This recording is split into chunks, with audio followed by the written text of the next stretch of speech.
नमस्कार विद्यार्थी मित्रांनो, ई लर्निंग एज्युकेशनमध्ये आपलं सर्वांचं स्वागत आहे. मराठी विषयातील पाठ क्रमांक 13 अनुभव 1 या पाठामध्ये एक अनुभव सांगितलेला आहे. चला तर मग आपण या पाठाचं वाचन करूया. मारिया दुपारी शाळेतून घरी आली. घराला कुलूप होते. आज तिचे आईबाबा लग्नाला गेले होते. मारिया जब स्कूल से घर आती है तो देखती है घर में ताला लगाया हुआ होता है और उसके माता पिता शादी में गए होते हैं. तिने कुलूप उघडले. घरात आली. खिडक्या उघडल्या. गणवेश बदलला यानी युनिफॉर्म चेंज किया. हातपाय धुवून ती घरात खाऊ शोधत होती. अचानक खिडक्यांची दारे एकमेकावर धाड आपटू लागली. वारा सुन करत वाहू लागला. तेज हवा के कारण दरवाजे और खिड़कियां एक दूसरे पे टकराकर उसकी आवाज होने लगी. आभाळात ढगांनी गर्दी केली. ढगांचा गडगडाट व विजांचा कडकडाट सुरू झाला. जो बादल गरजने लगे. पाऊस धो कोसळू लागला. मारिया ने पटापट दारे खिड़कियां बंद केल्या. उतने में बारिश शुरू हो गई और मारिया ने झटके से दरवाजा और खिडकियां बंद कर दी.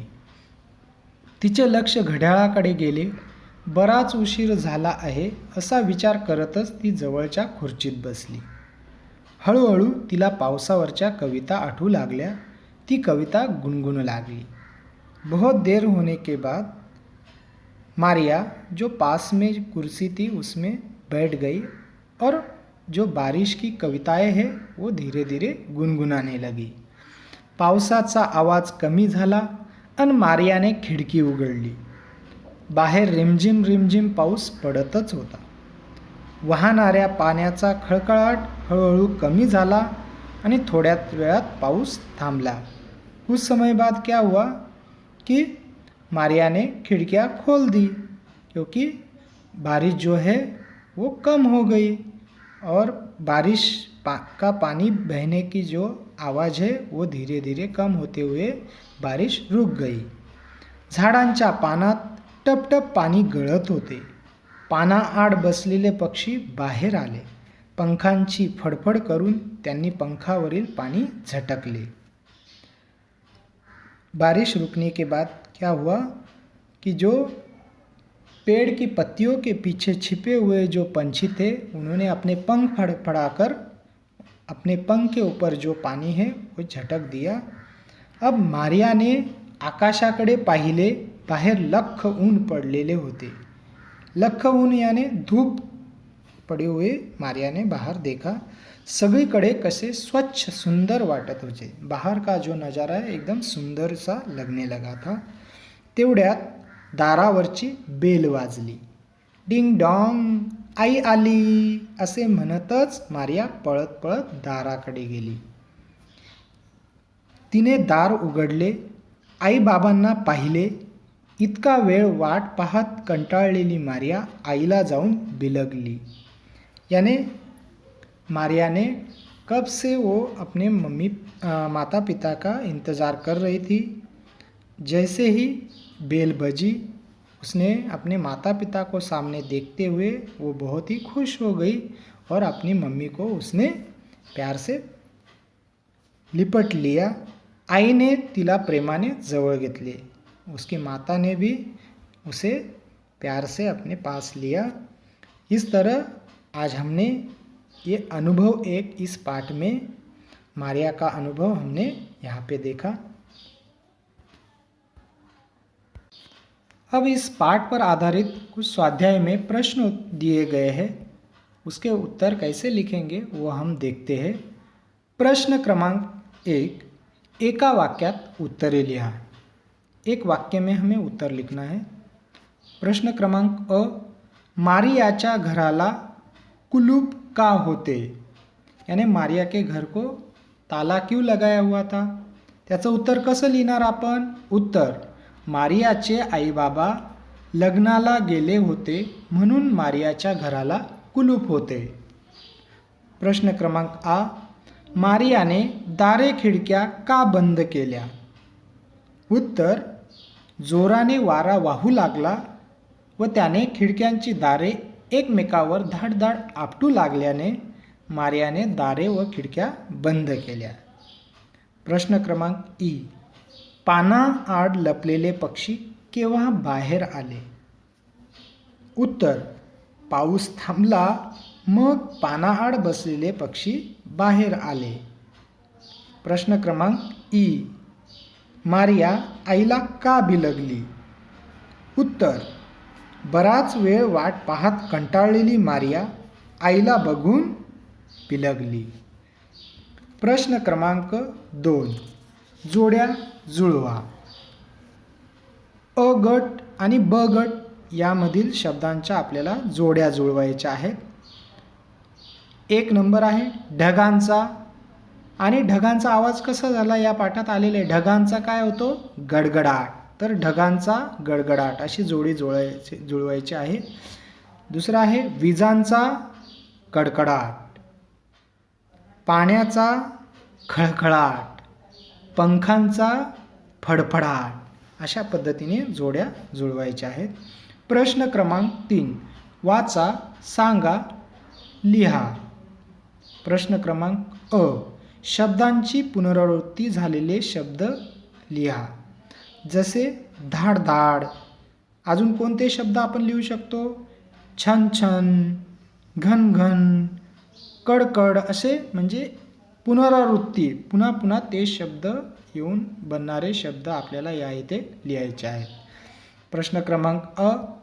नादमय शब्द. नादमय शब्द म्हणजे त्याच्यातून ध्वनी आपल्याला दिसून येतो असे शब्द आपल्याला लिहायचे आहेत. जसं कडकडाट, गडगडाट. तसे अजून कोणकोणते शब्द आलेले आहेत? खळखळाटे, फडफडाट असे शब्द आपण लिहू शकतो. आता प्रश्न क्रमांक 4. प्रश्न क्रमांक 4 मध्ये दिलेले खालील शब्द वाचा व पाहून तसेच लिहा. प्रश्न क्रमांक 4 मध्ये काय करायचं आपल्याला? जे शब्द दिलेले आहेत ते सेम बघून जसेच्या तसे आपल्याला एक एक वेळा लिहायचे आहेत. त्यानंतर प्रश्न क्रमांक 5. रिकाम्या जागी विरुद्धार्थी शब्द लिहून वाक्य पूर्ण लिहा. आता इथे 2 वाक्य दिलेले आहेत. त्या वाक्यातले शब्द आपल्याला ओळखून त्याचा विरुद्धार्थी शब्द त्या वाक्यात लिहून वाक्य पूर्ण करायचं आहे. अ. पाऊस सुरू झाला. पाऊस सुरू झाला. सुरू झाल्याचं विरुद्धार्थी काय आहे? पाऊस थांबला. म्हणून आपल्याला तिथे शब्द लिहायचा आहे थांबला. आ. मारिया सावकाश दाराकडे गेली. मारिया, त्याचं उत्तर आपण कसं लिहिणार? मारिया पटकन दाराकडे गेली. पटकन हा शब्द आपण सावकाशचा विरुद्धार्थी शब्द पटकन आपल्याला तिथे लिहायचा आहे. यानंतर प्रश्न क्रमांक 6. खालील शब्दांचे विरुद्धार्थी शब्द लिहा. इथे काही शब्द दिले, त्यांचे विरुद्धार्थी शब्द आपल्याला लिहायचे आहेत. अ. चढणे. त्याचा विरुद्धार्थी शब्द काय आहे? चढणेचा उतरणे. दुसरा आहे आठवणे. त्याचा विरुद्धार्थी शब्द आहे विसरणे. उंच, ठेंगणा. बाहेर, आत. स्वच्छ, अस्वच्छ. थांबणे, पळणे. प्रश्न क्रमांक 7, 8 व 9 या प्रश्नांची उत्तरे आपल्याला तोंडी सोडवायची आहेत. प्रश्न क्रमांक आता 10. खालील शब्दसमूहात क्रियापदे ओळखून त्याखाली रेघ ओढा. इथे काही वाक्य दिलेले आहेत. त्या वाक्यांमध्ये आपल्याला क्रियापद असणारा शब्द ओळखायचा आहे आणि त्याखाली रेघ ओढायची आहे आणि अंडरलाईन करणं आहे. पहिलं वाक्य आहे पक्षी बाहेर आले. या वाक्यामध्ये क्रियापद काय आहे? आले. तर आलेच्या खाली आपल्याला रेघ ओढायची आहे. मारियाने आकाशाकडे पाहिले. तर या वाक्यामध्ये क्रियापद आहे पाहिले, म्हणून पाहिलेच्या खाली आपल्याला रेघ ओढायची आहे. दारावरची बेल वाजली. वाजली. वाजण्याची क्रिया जी आहे ते क्रियापद असलेल्या शब्द त्याच्या खाली रेघ ओढायची आहे. मारिया पळत दाराकडे गेली. गेली जाण्याची क्रिया त्याने वाक्य पूर्ण होत आहे म्हणून क्रियापद असलेला शब्द गेलीच्या खाली आपल्याला रेघ ओढायचे आहे. आता प्रश्न क्रमांक 11.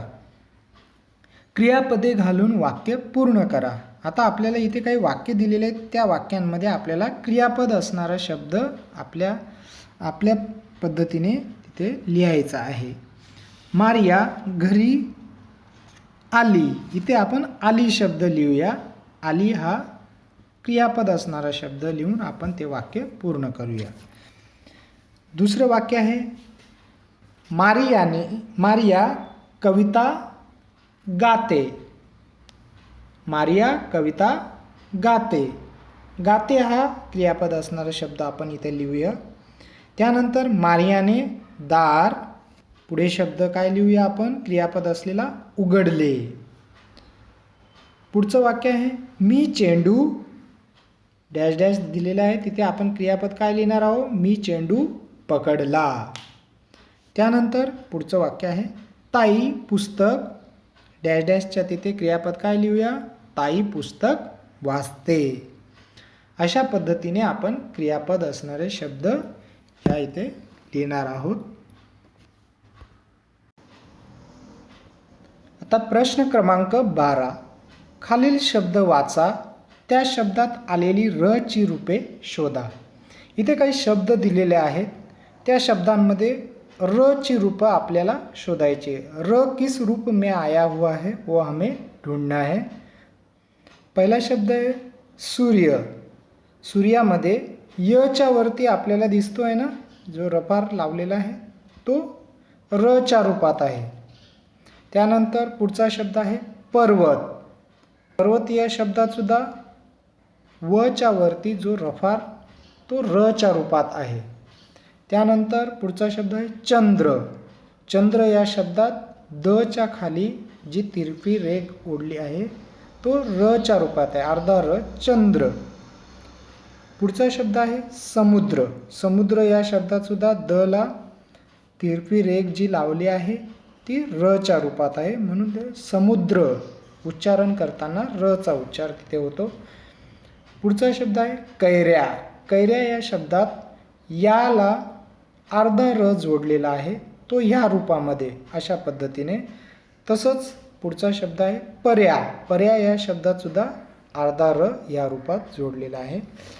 पुढचा शब्द आहे प्राणी. प्राणी या शब्दात सुद्धा प ला अर्धा र तिरपी रेघ या रूपात जोडलेला आहे. तसंच प्रकाश. प्रकाश या शब्दात सुद्धा प ला र जोडलेला आहे प्र. यानंतर पुढचा शब्द आहे महाराष्ट्र. महाराष्ट्र या शब्दात ष्ट ला जे चिन्ह आपण बघतो आहे ते र च्या रूपात आहे महाराष्ट्र. तसेच पुढचा शब्द आहे ट्रक. ट्रक या शब्दात ट च्या खाली जे चिन्ह लावलं आहे ते र च्या रूपात आहे म्हणून त्याचं उच्चारण ट्रक अशा पद्धतीने केलं जातं. अशा पद्धतीने आपण आज मराठीतील पाठ क्रमांक 13 अनुभव 1 या पाठातील मारियाचा अनुभव पण बघितला आणि त्या पाठावर आधारित जे स्वाध्याय आहे स्वाध्यायातील प्रश्नांची उत्तरं कशी लिहायची ते पण बघितली. धन्यवाद.